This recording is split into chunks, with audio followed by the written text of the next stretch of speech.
Hi, I'm Ryan from Foxtecc, and today I'm going to walk you through the basics of how to film on an iPad.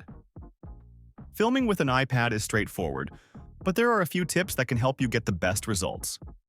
Let's dive right into it. First, you'll want to open the camera app on your iPad.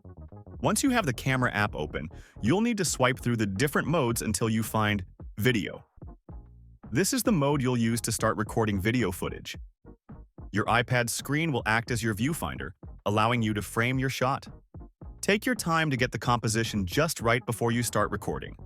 When you're ready, simply tap the red record button on the screen to begin filming. As you're recording, it's important to keep the iPad steady to avoid shaky footage. If you have one, using a tripod can make a big difference in stabilizing your shots. But if you're holding the iPad, try to keep a firm grip and move slowly if you need to change angles. Once you've captured everything you need, tap the red record button again to stop filming. Your video will be saved automatically. To review your footage, you can tap the thumbnail that appears in the bottom corner of the screen right after you stop recording. This will give you a quick playback of what you've just filmed.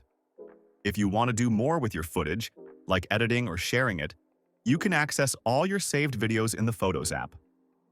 From there, you can make any necessary adjustments or share your video directly with others. And that's how you film on an iPad. It's a simple process, but taking a few moments to ensure you framed your shot and kept the camera steady can really improve the quality of your videos. Thanks for watching.